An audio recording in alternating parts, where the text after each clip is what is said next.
Welcome to another edition of Living Simply and Fun. I'm your host, Rita. Today I am going to be discussing with you the PDR Habano Sun-Grown Liga Cubana number 5. I'm sorry, well, you guys are looking at... With a cute little pigtail. And when you guys are talking about him doing that part, I was playing with this remote, setting it to 62. The air conditioner doesn't go to 59 like the last one, and it doesn't air condition the whole apartment like the last one. Her cigar is a Habano Sun-Grown wrapper with a Criollo 98 binder, a Nicaraguan and Dominican long filler, and it's blended by Abe Flores. And if you want to see my review of it, you might have to go back a ways, but I did review this as well. Yes, so first of all, and you did a sniff test earlier. I'm picking up cedar and cocoa in this one. It's like the cocoa you get when you pop that dry cocoa, like Nestle Quick, you know, in the old tins. They don't even make those old tins anymore with the seals. Those yeah, they do. No, they don't. It's in a plastic tin now. Oh. I'm talking about the old tin. Oh, with the metal tab? Yeah, and you pull the tab off. Yeah, because you can't reseal that. But it's still got that foil on it. You want to know what's interesting? Talking about the chocolate for a second. And I got to take this band off since this wrapper. Little silk band is. It should pull right off. Oh, okay. There we go. Thank you. And I had this in my stogie, by the way. Look at that. So, talking about those little things for a while. Last time I checked into it, when you buy macaroni and cheese over there, the Kraft stuff, they used to put the cheese sauce in a tin can. Last time I checked on it, when I lived in Australia, it came out tasting better in the tin than it did in the pouches. But somehow over here, every American apparently is afraid to get cancer from the tin, so they put it in these little foil sealed pouches or something. Oh, that's because aluminum causes Parkinson's. Really? That's what they say. Yeah. But then they put it in a little aluminum pouch. So just because it's a plastically aluminum pouch doesn't mean that it's still, you know. Habano Sun-Grown.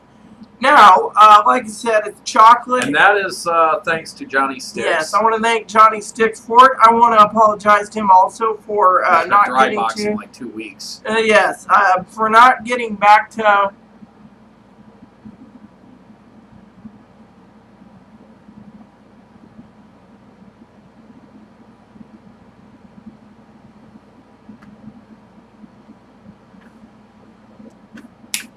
I'm going to thank Johnny Sticks for this donation and say I'm sorry I didn't get to it sooner. I got a couple reviews. I'm hoping we can crack them open next week before we go to town, because if I go to town, the only thing you guys are getting is some type of review from me when I go to Evergreen Smoke Shopping Friday, which means me and Aaron has decided to get some more Louisiana mud, which I think is a half... Well, what is it exactly? Half Pilsner? It's a half and half. Half and half beer, which is really good. I found it to be very good. So, initial smokes for this, since I don't want to delay.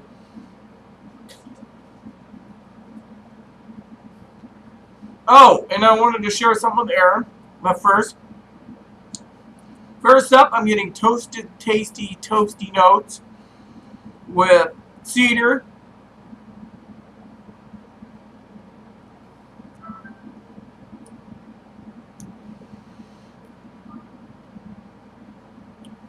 nuts,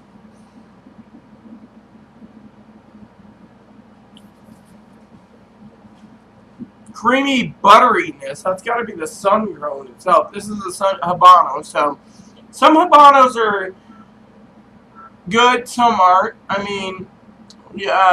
Some Habanos, I should say, are creamy and buttery. Other ones are spicy. And this right now, I'm picking up a creamy butteriness. It tastes like butter and cream, so you get both. So this is just a fine tasty so far. I want to thank you all for tuning in today. And if Aaron didn't notice, we gained 2 more subscribers. Oh, sweet. So thank you for tuning in. So once I know And yes, I had one little construction error, and it has to do with... That's probably because it was dry. Yes, and so it cracked A little right here. extra dry boxing didn't help.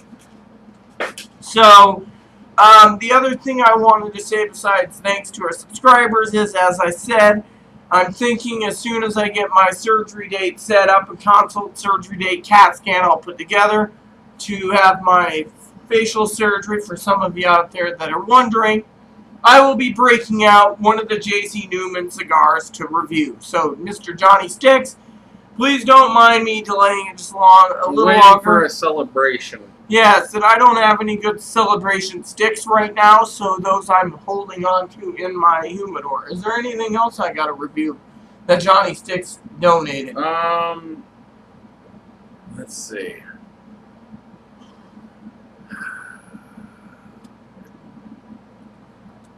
I don't know.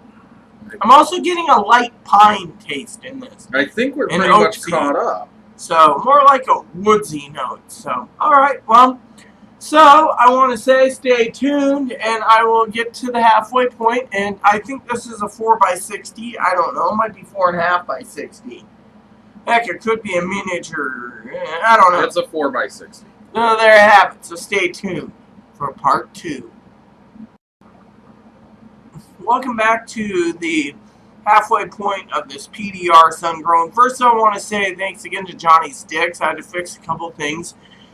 For some of you out there, if you saw Aaron's video, which I know Johnny Sticks will watch, I was trying to fix the wrapper, which is unraveling, so I was burning off a little section over... Well, trying to anyways. But anyways, unfortunately, the cigar is dry, so it's cracking. I dry boxed it too long, but it wasn't necessarily my fault. I had it set aside for Rita to smoke, and it kept getting pushed off and pushed off and pushed off for other things, and it never worked its way back into the humidor. So now it's like 2 weeks later, and it's been dry boxing that long. In that dry box humidor. No. The only things you have left in there is a Voodoo Priest, which hasn't been in there very long, and a J Fuego Connecticut, which was too moist, I thought, the first one I had. So it probably needed the dry box. Exactly. So. And we'll do those soon. So otherwise, I think this cigar is pretty good. The flavors I'm still picking up is toasted nuts, cedar, and to me, this is a cigar I can recommend to any nude because it's not a complex bomb. You don't sit there and pick up 10 or 16 or 20 different flavors, you know. And you know, that's also very well aged. He had that sitting around for a long time because it's the old wrapper style. So... As you all know, I don't mind PDRs. They're a Skuro. It's just they're awesome. We've always liked everything Abe Flores has come up with, pretty much. So, well, you didn't like the Obsidian, but there is something interesting. I was reading the other day about Abe Flores, and apparently Abe Flores' cigars is blended for Finsk and their house blends. So if you ever see some house blends, it's usually Abe Flores helping with the others, like the Oliva. No, Oliva does one. Oh, okay. They do their Finsk Commerce Edition. I know Nestor Plasencia does some of theirs too. Exactly. There's different blenders for different things. Christian I think Iroa Rocky does some too. Rocky I don't know if Iroa does them. No, the catalogs that talks about their house blends explains who does it. Rocky's I know that Rocky Patel does a lot of the house blends for Holtz. A lot of them. But most of them carry his name. I don't know if any of their house blends don't carry his name that are blended by him. Because I don't know who blends the Babalu over there, or the Herf Dog, or the Angry Elf. The information on those is just missing. There's no real good way to find out. I asked one of my connections at Holtz, and she said, absolutely not. She's not going to tell us. Yeah, can't tell us. And you know, I think that would be a selling point, but I guess the blenders who blend them rather be kept secretive.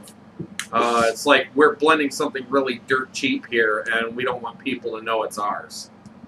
Because if they don't like them, they'll bash us for it, and if they do like it, they'll say, well, why is your other stuff also pricey? I was going to make a statement to that. In my opinion, and I'm not going off like Cigar Obsession, but maybe the cheaper blends that really are good tasties, if they're made from, say, the Oliva Company or, say, the Padron family or Padilla, you know, the Turo Fuentes. Maybe those cheaper dollar sticks, possibly, that mean air like from time to time. The ones that we call mini gems, which we never talked about. Maybe those cigars are from the scrappings of what's left of other blends, so they just grind it all together, sell it for $1, and people love it. I won't do a video on them, but like the smoking sandwich, which is one of my go-to, I love the flavors in that, and I'd love to know who blended it.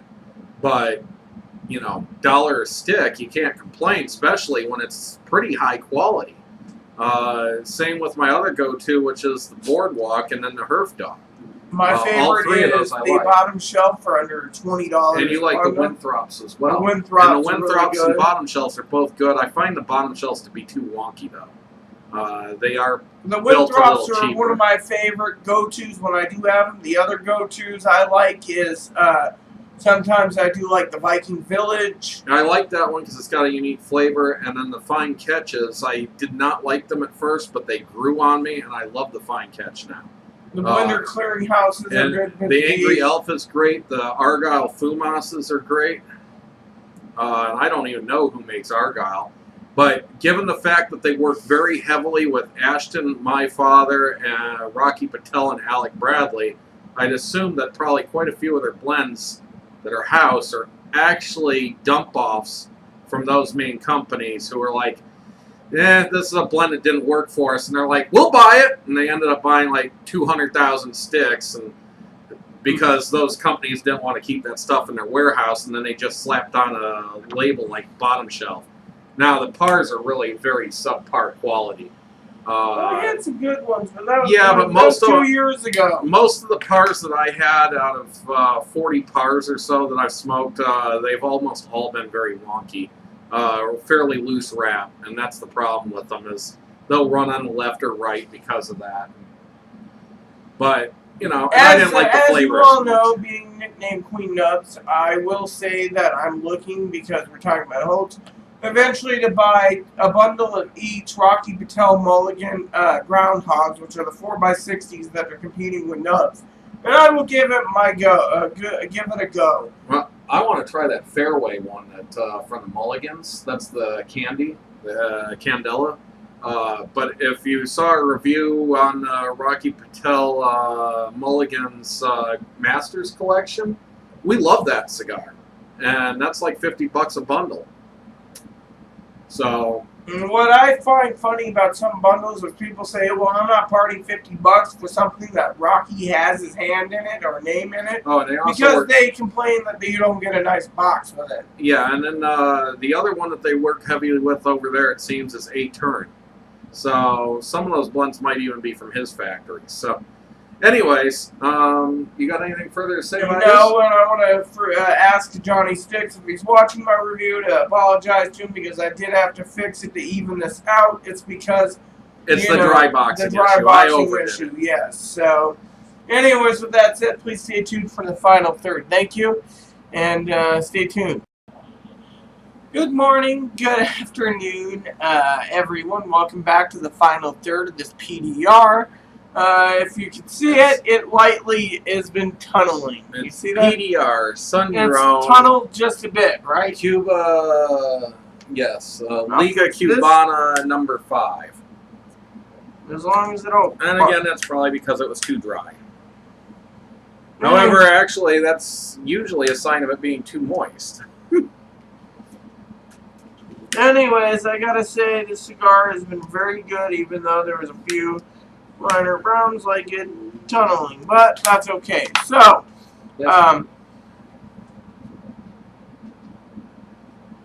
for some of you out there, I just want to say, we do not know what's going on with Baby Moppy right now. We think he needs to go outside, but we don't know. I'm about to take him out. So, this cigar has been fine. I mean, for the most part, it's burned on a razor for about 95%. I say its construction errors is caused by dry boxing too long. So my advice to you, you're not going to do a cigar review or smoke a cigar in 1 week, put it back in your humidor, otherwise dry box it, for a couple days. this cigar for the final third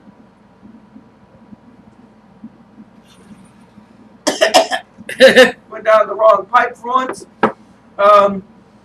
Is tasty toasted oats, cedar. There is, and remember in previous videos for you for you new subscribers, check out our older videos. For you returning subscribers that like our vids, you know as well as I do, usually I pick up Ligero at the end of most cigars. This one has no Ligero whatsoever. I know Aaron did a review. Did you pick up any Ligero in this cigar when you were I don't remember. I don't think so, though. It's been since April since I did that one, so... there's no Ligero. I don't think there's any Vijo or Seco in this as well, Seco. Well, there has to be one of the three because you have three parts of the plant. You have the top, which is Ligero, the middle, which is Seco, and the bottom, which is Viso. So... Well, anyways, I think the Ligero is not in this, so... Yeah, there's no Viso, Ligero, or Seco. Then you're smoking tobacco. You're smoking air. That's cool. I'm smoking an air cigar then. This is just an invisible cigar to me, but to you, you're seeing a cigar. It's really not there. So yeah, I'm just coming up with magical flavors now. Sounds like it. You big fibber. Actually, to my opinion, this cigar is very good. I think it's very flavorful. Very good. I can't complain whatsoever. I'm sad to see my lobotomy finish. It just got too hot now. I'm burning my lips, so that was an amazing cigar. So check out my review of the lobotomy, which should be coming up with this one too. Exactly. We got 3 uploads today. 3. I apologize I didn't do any yesterday. I was just interested in different things, and I'm still interested in different things. This might be your only video review for me for with Aaron for a couple days. I'm waiting for some news from a doctor and so forth. Well, so. we got plenty to do. We still got the RYJ 75th anniversary Capulet. We still got 3 different La Auroras. We got 2 more 601 La Bambas. We have another Paul, not La Bambas, but we have another Paul Stulak too. Stulak wasn't a bad cigar. So we've got some other stuff to come. So stay tuned for that. So my opinion is good smoke output. Very tasty. I'm drinking with coffee, by the way. Don't mind me. Sorry you had to see that. So, Blinding to some do I recommend this cigar? Yes, I do. Do I recommend in this Vitola? Yes, I do. I also recommend it in other Vitolas. I also recommend it in very highly. I mean, this is a damn good tasty. I think Johnny sticks for it. So, if you can find it, which they're out there in the market, please go ahead and buy it. I want to say also to you all, please add, subscribe, please post comments, please leave feedback, leave suggestion. If you smoke this or you don't, if you agree or disagree, just please keep it nice. That's all we ask. And enjoy every puff.